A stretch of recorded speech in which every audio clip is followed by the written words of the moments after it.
Саламатсыздарбы окуучулар. Бүгүнкү тақырып кездейсоқ шаманың сандык сипаттамаларын таңдамалар боюнча багалоо.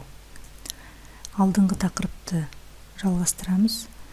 Бул тақырып боюнча негизги формулаларга токтолуп өткүм келип тур. Таңдамалуу орта мәнмен багаланатын математикалык күтүм келесі формуламен эсептеледі.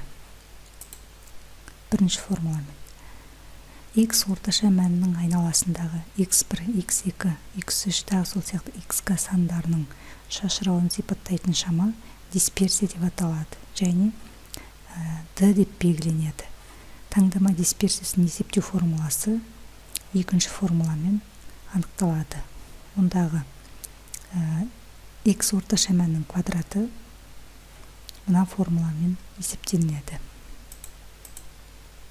Таңдаманын көлемі азайган сайын кателиктер пайда болот. Сондуктан n киши 30 болгондо түзөтүлгөн таңдама дисперсиясы төмөндөгү формула аркылуу табылады. Төртүнчү формула аркылуу. Экинчи және төртүнчү формулаларын эскере отуруп, таңдаманын орташа квадраттык ауткулу сайкесинче 5 және 6 формулалар аркылуу эсептелет.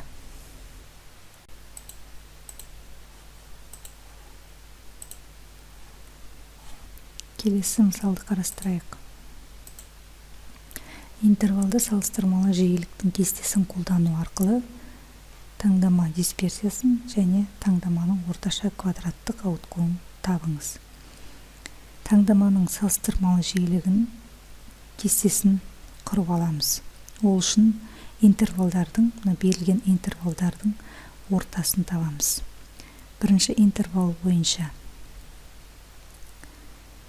x1, яғни интервалдардың екі шеткі нүктелерін алып қосып жартысын табамыз. Сондай 2,5.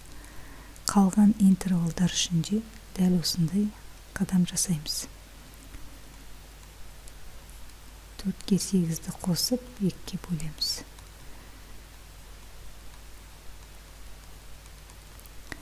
8-ге 12-ні қосамыз, 2-ке бөлеміз. Келесі 4-ші интервал бойынша 12-ге 16-ны қосып 2-ге бөлеміз. Енді салыстырмалы жиіліктің кестесін құрып алайық. Интервалдың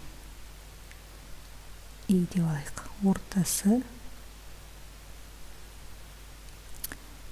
және салыстырмалы жиілік n i-дің n-ға қатынасы.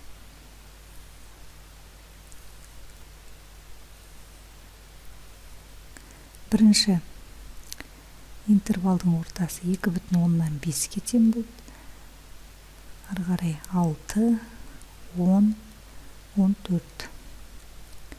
Сәйкесінше жиіліктері 0,2, 0,3, 0,3 және 0,2.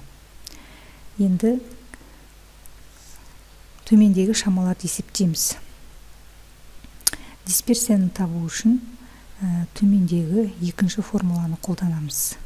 Енді екінші формуладағы бізге шамаларды есептеу қажет. Ол үшін алдымен математикалық үмітті тауып алайық. Математикалық үміт бірінші формула арқылы есептелінеді. Бізде n дегеніміз 10-ға тең. Оны қайдан білдік? Мысалы, мына жерде салыстырмалы жиілік n i-дің n-ға қатынасы. Мысалы, 0,2 ол 2-ның 10-ға қатынасы, 3-дің 10-ға, 3-дің 10-ға қатынасы және 2-ның 10-ға қатынасы. Сонда бұл жерде n1 2-ке тең, n2 3-ке тең, n3 3-ке тең, n4 2-ке тең болып тұр. Сонда барлығы n дегеніміз көлемі 10-ға тең болып тұр. Енді формула бойынша есептейік. 10-нан 1 көбейту x1 n1. x1 бізде 2,5-ке тең, n1 0,2-ке тең.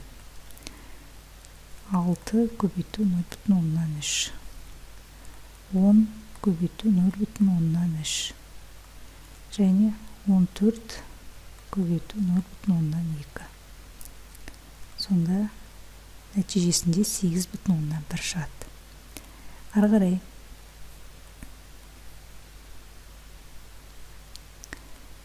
бұл үшінші формула бойынша есептелінеді. n-нан 1, яғни 10-нан 1, x1-дің квадраты 2,15-тің квадраты көбейту 0,2, 6-ның квадраты көбейту 0,3 көбейту 10-ның квадраты көбейту 0,3, 14-тің квадраты көбейту 0,2. Сонда нәтижесінде 81,25 шығады.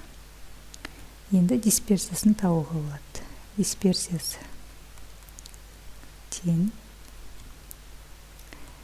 81,25 минус 8,1-дің квадраты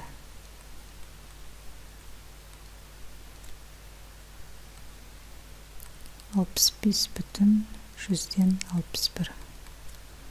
Нәтижесінде 15,64 шығады. Енді бізде n 10-ға тең, ол 30-дан кем. Сондықтан біз түзетілген таңдама дисперсиясын табамыз. Яғни n дегеніміз бізде 30-дан кем болғандықтан төртінші формуланы қолданып дисперсияны табамыз. 10 бөлінген 10 минус 1 көбейту дисперсия 15,64.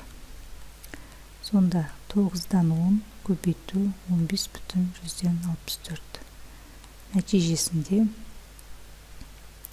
жуық табылған кезде 17,10-нан 3778 шығады. Ары қарай сәйкесінше таңдаманың орташа квадраттық ауытқуын табайық. Бұл соңғы 5-ші формула бойынша есептелінеді. Сигма тең түбір астында дисперсия